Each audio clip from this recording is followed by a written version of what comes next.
SIR ಮಾಡಲು ತೆರಳಿದ್ದ BLO ಸಾವು. ಶಿವಮೊಗ್ಗದಲ್ಲಿ ಕುಸಿದು ಬಿದ್ದು ಬಿಎಲ್ಒ ಸಾವನ್ನಪ್ಪಿದ್ದಾರೆ. ಭದ್ರಾವತಿ ತಾಲೂಕಿನ ಕೋಡಿ ಹೊಸೂರಿನಲ್ಲಿ ನಡೆದಂತಹ ಘಟನೆ ಇದು. ಎಸ್ಐಆರ್ ಮಾಡಲು ತೆರಳಿದ್ದಂತ ಬಿಎಲ್ಒ ಸಾವನ್ನಪ್ಪಿದ್ದಾರೆ. ಶಿವಮೊಗ್ಗದಲ್ಲಿ ಕುಸಿದು ಬಿದ್ದು ಬಿಎಲ್ಒ ಸಾವು.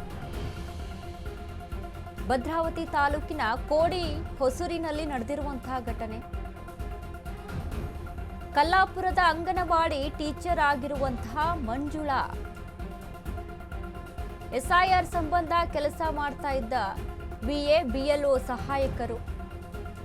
ಏಕಾಏಕಿ ಕುಸಿದು ಬಿದ್ದಿರುವಂತಹ ಬಿಎಲ್ಒ ಮಂಜುಳಾ ಸಾವನ್ನಪ್ಪಿದ್ದಾರೆ. ತಕ್ಷಣವೇ ಅರಬಿಳಚಿ ಪ್ರಾಥಮಿಕ ಕೇಂದ್ರಕ್ಕೆ ರವಾನೆ ಮಾಡಲಾಗುತ್ತೆ. ಹೆಚ್ಚಿನ ಚಿಕಿತ್ಸೆಗೆ ಭದ್ರಾವತಿ ತಾಲೂಕು ಆಸ್ಪತ್ರೆಗೆ ಶಿಫ್ಟ್ ಮಾಡ್ತಾರೆ. ಆಸ್ಪತ್ರೆಗೆ ಕರೆದೊಯ್ಯುವ ಮುನ್ನವೇ ಬಿಎಲ್ಒ ಮಂಜುಳಾ ನಿಧನವನ್ನ ಹೊಂದಿದ್ರು. ಎಸ್ಐಆರ್ ಪ್ರಕ್ರಿಯೆ ನಡೀತಾ ಇದೆ. ಬಿಎಲ್ಒಗಳು ಇದನ್ನ ಮುನ್ನೆಲೆಗೆ ತೆಗೆದುಕೊಂಡು ನಡೆಸ್ಕೊಂಡು ಹೋಗ್ತಾ ಇದ್ದಾರೆ. ಸರಿಯಾದ ರೀತಿಯಲ್ಲಿ ನಡಿಬೇಕು ಎಸ್ಐಆರ್ ಅನ್ನುವಂಥ ನಿಟ್ಟಿನಲ್ಲಿ. ಬಟ್ ದಿಢೀರಂತ ಕುಸಿದು ಬಿದ್ದು ಮಂಜುಳಾ, ಬಿಎಲ್ಒ ಆದಂಥ ಮಂಜುಳಾ ಅವರು ದಿಢೀರಂತ ಕುಸಿದು ಬೀಳ್ತಾರೆ. ಆಸ್ಪತ್ರೆಗೆ ದಾಖಲಿಸ್ತಾರೆ, ಸ್ಥಳೀಯವಾದಂಥ ಆಸ್ಪತ್ರೆಗೆ. ಬಟ್ ಅಲ್ಲಿ ಚಿಕಿತ್ಸೆ ಫಲಕಾರಿಯಾಗೋದಿಲ್ಲ. ಹೀಗಾಗಿ ಮುಂದಿನ ಭದ್ರಾವತಿ ತಾಲೂಕಿನ ಆಸ್ಪತ್ರೆಗೂ ಕೂಡ ಅಲ್ಲಿ ದಾಖಲಿಸಲಾಗುತ್ತೆ. ಬಟ್ ಆಸ್ಪತ್ರೆಗೆ ಹೋಗುವ ಮುನ್ನವೇ ದಾರಿಯಲ್ಲಿ ಸಾವನ್ನಪ್ಪಿರುವಂಥದ್ದು ಮಂಜುಳಾ. ಏಕಾಏಕಿ ಮಂಜುಳಾ ಸಾವನ್ನಪ್ಪಿದ್ದಾರೆ. ತಕ್ಷಣವೇ ಅರಬಿಳಚಿ ಪ್ರಾಥಮಿಕ ಕೇಂದ್ರಕ್ಕೆ ರವಾನೆಯನ್ನ ಮಾಡ್ತಾರೆ. ಆದರೆ ಅಷ್ಟು ಮಟ್ಟಿಗೆ ಚಿಕಿತ್ಸೆಯನ್ನು ಕೊಡೋದಕ್ಕೆ ಆಗೋದಿಲ್ಲ ಸ್ಥಳೀಯವಾಗಿ. ಹಾಗಾಗಿ ಭದ್ರಾವತಿ ತಾಲೂಕು ಆಸ್ಪತ್ರೆಗೆ ಶಿಫ್ಟ್ ಮಾಡಲಾಗುತ್ತೆ. ಶಿಫ್ಟ್ ಮಾಡ್ತಾ ಇದ್ದಂಥ ಸಂದರ್ಭದಲ್ಲಿ ಮಧ್ಯದಲ್ಲಿಯೇ ಸಾವನ್ನಪ್ಪಿರುವಂಥದ್ದು. ಆಸ್ಪತ್ರೆಗೆ ಇನ್ನೂ ತೆರಳಿರಲಿಲ್ಲ. ಆ ಒಂದು ನಿಟ್ಟಿನಲ್ಲಿ ಮಧ್ಯದಲ್ಲೇ ಸಾವನ್ನಪ್ಪಿದ್ದಾರೆ. ನಾವೇನು ಫೋಟೋದಲ್ಲಿ ನೋಡ್ತಾ ಇದ್ದೀವಲ್ಲ, ಮಂಜುಳಾ ಮೃತ ಬಿಎಲ್ಒ ಆದಂಥವ್ರು. ಎಸ್ಐಆರ್ ಎಲ್ಲೆಡೆ ಕೂಡ ಈಗ ದೊಡ್ಡ ಮಟ್ಟದಲ್ಲಿ ನಡೀತಾ ಇದೆ. ಎಲ್ಲರೂ ಕೂಡ ಆಕ್ಟಿವ್ ಆಗಿ ಎಸ್ಐಆರ್ ಅನ್ನ ಮುನ್ನೆಲೆಗೆ ತೆಗೆದುಕೊಂಡು ಬರ್ತಾ ಇದ್ದಾರೆ. ಇನ್ನು ರಾಜ್ಯ ಸರ್ಕಾರ ಕೂಡ ಇದ್ರ ಬಗ್ಗೆ ಗಮನವನ್ನು ಹರಿಸ್ತಾ ಇದೆ. ಎಸ್ಐಆರ್ ಅನ್ನ ಮಾಡ್ತಾ ಇರುವಂಥದ್ದು. ಎಸ್ಐಆರ್ ಮಾಡ್ತಾ ಇದ್ದಂಥ ಸಂದರ್ಭದಲ್ಲಿ ದಿಢೀರಂತ ಕುಸಿದು ಬೀಳ್ತಾರೆ ಬಿಎಲ್ಒ ಆದಂಥ ಮಂಜುಳಾ ಅವರು. ಹೀಗಾಗಿ ಆಸ್ಪತ್ರೆಗೆ ದಾಖಲಿಸ್ತಾರೆ. ಸ್ಥಳೀಯವಾದಂಥ ಆಸ್ಪತ್ರೆಗೆ ಅರಬಿಳಚಿ ಪ್ರಾಥಮಿಕ ಕೇಂದ್ರಕ್ಕೆ ರವಾನೆಯನ್ನ ಮಾಡಲಾಗುತ್ತೆ. ಅಲ್ಲಿಂದ ಮುಂದೆ ಭದ್ರಾವತಿ ತಾಲೂಕು ಆಸ್ಪತ್ರೆಗೆ ಶಿಫ್ಟ್ ಮಾಡಿ ಅಂತ ಹೇಳಲಾಗುತ್ತೆ. ಶಿಫ್ಟ್ ಮಾಡ್ತಾ ಇರ್ತಾರೆ.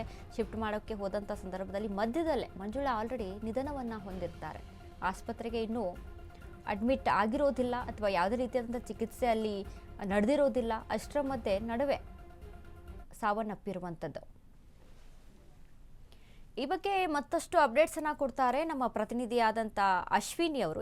ಅಶ್ವಿನಿ, ಇದೀಗ ಏನು ಬಿಎಲ್ಒ ಆದಂಥ ಮಂಜುಳಾ ಅವರ ಈ ಒಂದು ಸಾವು, ದಿಢೀರಂತ ಕುಸಿದು ಬಿದ್ದು ಸಾವನ್ನಪ್ಪಿದ್ದಾರೆ ಅನ್ನುವಂಥ ಇನ್ಫಾರ್ಮೇಶನ್, ಏನೆಲ್ಲ ಅಪ್ಡೇಟ್ಸ್ ಇದೆ ಅಶ್ವಿನಿ ಈ ಬಗ್ಗೆ?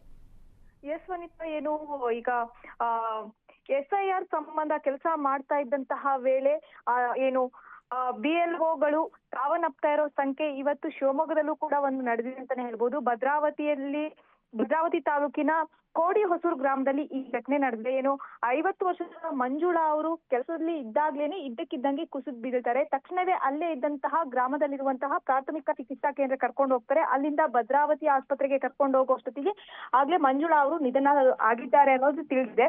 ಅಂದ್ರೆ ತೀವ್ರ ಒತ್ತಡ ಇರೋದ್ರಿಂದ, ಕೆಲಸದ ಒತ್ತಡದಿಂದ ಇವರು ಹಾರ್ಟ್ ಅಟ್ಯಾಕ್ ಆಗಿರ್ಬೋದು ಅನ್ನೋದು ಶಂಕೆ ವ್ಯಕ್ತವಾಗಿದ್ದು, ಈಗಾಗಲೇ ಸಂಬಂಧಿಕರು ಹಾಗೂ ಅಧಿಕಾರಿಗಳು ಎಲ್ಲ ಆಸ್ಪತ್ರೆಗೆ ದೌಡಾಯಿಸಿದ್ದಾರೆ ವನಿತಾ.